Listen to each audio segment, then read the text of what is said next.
और राजस्थान में जितनी तेजी से मौसम का पारा गिरा है, वैसे कहीं से ज्यादा तेजी से वहां पर सियासी पारा ऊपर चढ़ भी रहा है। सचिन पायलट के विरोध में मुख्यमंत्री अशोक गहलोत किस हद तक जाएंगे, इसकी 3-4 दिन में जो तस्वीरें साफ आ रही हैं, उनसे स्थिति साफ हो रही है और आगे भी होगी। लेकिन सीएम गहलोत किस मूड में है, इसका अंदाजा उन्होंने सचिन पायलट को गद्दार कहकर जाहिर कर दिया। और इस बीच राजस्थान में सियासी खींचतान के समाधान के लिए कांग्रेस आलाकमान ने केसी वेणुगोपाल को राजस्थान भेजने की तैयारी कर ली है। चर्चा है कि संगठन महामंत्री केसी वेणुगोपाल 29 नवंबर को जयपुर में होंगे। हालांकि कहा तो यहां तक जा रहा है कि भारत जोड़ो यात्रा के दौरे की वजह से वो जयपुर आ रहे हैं। लेकिन अहम मकसद राजस्थान के कांग्रेसी नेताओं की नब्ज टोलना है, जिससे राजस्थान में चल रहे सियासी घमासान पर विराम लग सके। ये अपने घर के पास सिर्फ देसी मुर्गियों को पालकर हर साल 6 लाख कमा रहे हैं।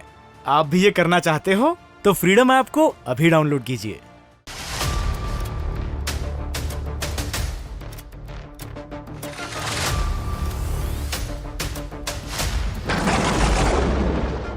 आज राहुल गांधी की भारत जोड़ो यात्रा का 80वां दिन है। राहुल गांधी इस वक्त मध्य प्रदेश में पदयात्रा कर रहे हैं। मंदिरों में राहुल गांधी बहन प्रियंका के साथ पूजा पाठ कर रहे हैं, ध्यान कर रहे हैं।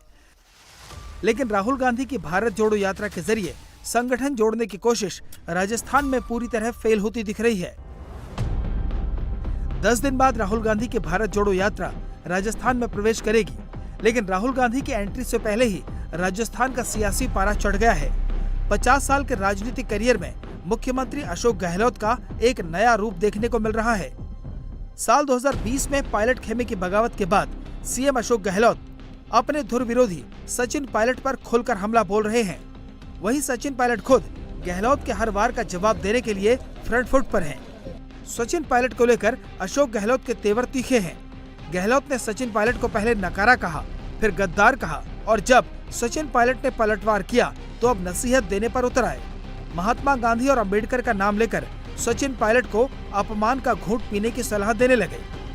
गांधी जी ने अपमान का घूंट पिया जब उनको ट्रेन से बाहर खींच दिया देश से। इससे बड़ा अपमान क्या होगा? उनके पास फर्स्ट क्लास का टिकट था और उनको साउथ अफ्रीका में बाहर फेंक दिया।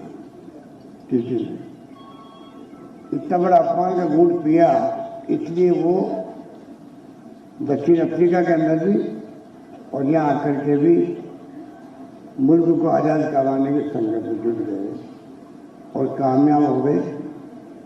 डॉक्टर अम्बेडकर साहब ने संविधान भी बना दिया, मुल्क गांधी जी की शादी में आज़ाद भी हो गया। कोई जाति पाति हो, ये जाति में बात करते हैं हम लोग, बड़े बड़े संबंध करते हैं, राजनीतिक पार्टी टिकट मांगते हैं, टिकट कहीं मिलता कहीं नहीं मिलता है।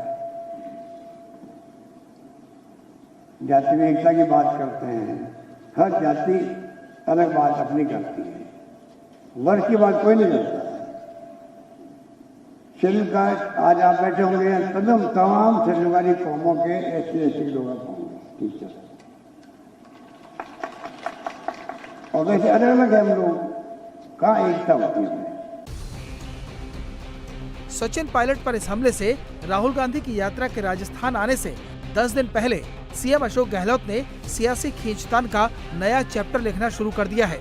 अशोक गहलोत ने सचिन पायलट पर जो डायरेक्ट हमले बोले हैं, उससे आने वाले दिनों में राजस्थान का सियासी ड्रामा निर्णायक मोड़ पर आने के संकेत मिल रहे हैं।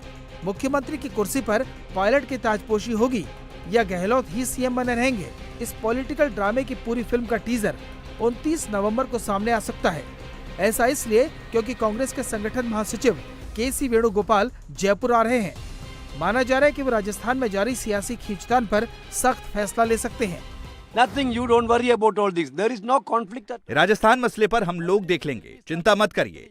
हम अब केवल भारत जोड़ो यात्रा पर ध्यान केंद्रित कर रहे हैं। राजस्थान कांग्रेस में कोई विवाद नहीं है और यदि कोई है तो हम इसे सुलझा लेंगे। मीडिया अन्य राजनीतिक दलों के संघर्षों की रिपोर्ट क्यों नहीं करता? भारत जोड़ो यात्रा के लिए राजस्थान सबसे अच्छा और सबसे सफल राज्य होगा और मीडिया को आकर इसकी रिपोर्ट करनी चाहिए। Show the strength of Rajasthan Congress through Bharat जोड़ो यात्रा। सचिन पायलट पर अशोक गहलोत के दिए विवादित बयान की गूंज जयपुर से लेकर दिल्ली तक सुनाई दे रही है। पार्टी के कई सीनियर लीडर अशोक गहलोत को नसीहत दे रहे हैं। गहलोत खेमे के विधायक और पंजाब के प्रभारी हरीश चौधरी ने अशोक गहलोत के खिलाफ मोर्चा खोल दिया है। हरीश चौधरी ने कहा कि राजस्थान की ये परंपरा नहीं है कि इस तरह की बयानबाजी की जाए। मैं आज हाईएस्ट बॉडी का सदस्य हूँ, वो एडवाइजरी मेरे पर भी लागू, उस दिन से लागू हो रही थी। आपसे पत्रकार मित्रों से जब मैं प्रेस कॉन्फ्रेंस यहीं कर रहा था 29 को, और जैसे ही मेरे पास वो एडवाइजरी आई तो मैं आप लोगों से उस विषय के लिए माफ़ी मांगी, क्योंकि वो हम सब लोगों के ऊपर लागू होती है। तो उस एडवाइजरी से ऊपर कोई भी नहीं है। पद मायने नहीं रखते। पदों के संदर्भ में हम लोगों के बीच में किसी भी प्रकार का मनमुटाव नहीं होना चाहिए, किसी भी प्रकार की हम लोगों के गलत भाषा का उपयोग नहीं होना चाहिए। हरीश चौधरी अकेले ऐसे नेता नहीं हैं जो गहलोत गुट को भाषा का ज्ञान दे रहे हों। गहलोत गुट के खिलाड़ी लाल बैरवा भी अशोक गहलोत के बयान के खिलाफ खड़े दिखे। भारत जोड़ो यात्रा को लेकर सभी लोग तैयारी कर रहे हैं। अच्छी तैयारी होगी, अच्छे से क्या नाम यात्रा निकलेगी। ये स्टेटमेंट्स हैं, इनसे क्या नाम कहीं कोई टूटने जुड़ने वाली बात ज़्यादा पैदा नहीं होती। आज से नहीं चल रहे हैं, काफ़ी लंबे टाइम चल रहे हैं, 2 साल पहले चल रहे हैं। ये ज़रूर है कि जो मुख्यमंत्री जी ने अभी जो स्टेटमेंट दिया है उससे थोड़े से लोगों में तकलीफ हुई है। आम कांग्रेसजन पुराने लोग हैं, वो कहते हैं कि इतने सीनियर आदमी को ऐसी बात नहीं करनी चाहिए। विधायक क्या करेंगे क्या नहीं करेंगे तो पूछा जाएगा जब पता चलेगा। विधायक को बुलाइए, एक एक से बात करिए, जब पता चलेगा कि कौन किसको चाहता है, कौन किसको नहीं चाहता है, तो इसके बाद तय होगा। इससे पहले तो ये कहना कि कोई किसी का बंधा हुआ नहीं है। 4 साल हो गए राज को चलते हुए, ठीक है ना, 1 साल राज का बाकी है। सबको चिंता है कि आगे सरकार कैसे आए, तो सरकार के लिए हर आदमी की अपने अपने दिमाग और व्यक्ति को लगा हुआ है। और अलग ये चाहता है कि आगे सरकार में किन किन लोगों को लाएं हम, जिससे कि आगे सरकार आए। उन्होंने वो जो किया है वो ठीक नहीं किया।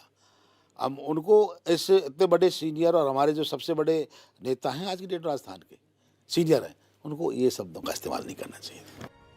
वहीं कांग्रेस के कुछ नेताओं को अभी भी उम्मीद है कि राजस्थान के बढ़ते सियासी पारे को शांत कर लिया जाएगा। जयराम रमेश कांग्रेस के लिए गहलोत और पायलट दोनों को ही जरूरी बता रहे हैं, लेकिन इस हंगामे का हल कैसे निकलेगा ये बताने की स्थिति में नहीं है। कांग्रेस नेतृत्व इस पर विचार कर रहा है और जो हल निकाला जाएगा वो संगठन के नजरिए से संगठन को प्राथमिकता देते हुए ही निकाला जाएगा। कुछ शब्दों का इस्तेमाल किया गया है इंटरव्यू में, इसका आपने जिक्र किया, ये अप्रत्याशित। वहीं कुछ ऐसे नेता भी हैं जो अशोक गहलोत को खुलेआम चुनौती दे रहे हैं। राजस्थान के मंत्री राजेंद्र गुढ़ा ने कहा कि अगर चीफ मिनिस्टर 10-10 करोड़ रुपए लेने का आरोप लगा रहे हैं तो उसका सबूत क्यों नहीं दिखाते। ये अपने घर के पास सिर्फ देसी मुर्गियों को पाल कर हर साल 6 लाख कमा रहे हैं।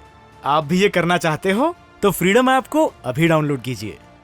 राजस्थान के मुख्यमंत्री हैं वो, और एक बहुत बड़ी पोस्ट है, संवैधानिक पोस्ट है, और इस पोस्ट पर बैठ के कोई आदमी कहे मेरे पास सबूत है, तो उनके खिलाफ कार्रवाई क्यों नहीं कर रहे?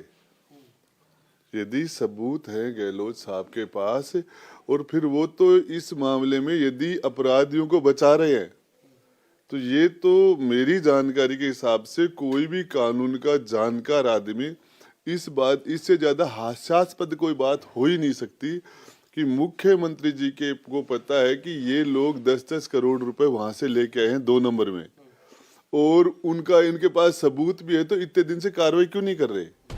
इन सब के बीच सीएम अशोक गहलोत ने समर्थक विधायकों की 25 सितंबर की बगावत को क्लीन चिट देकर खुद की सियासी लाइन को क्लियर कर लिया है। अब सब कुछ इस बात पर निर्भर होगा कि गहलोत के इस बयान को सोनिया गांधी समेत कांग्रेस हाईकमान किस रूप में लेता है। इंडिया टीवी हर वक्त हर जगह डाउनलोड करने के लिए सर्च करें India TV news Google play store या ऐप स्टोर पर।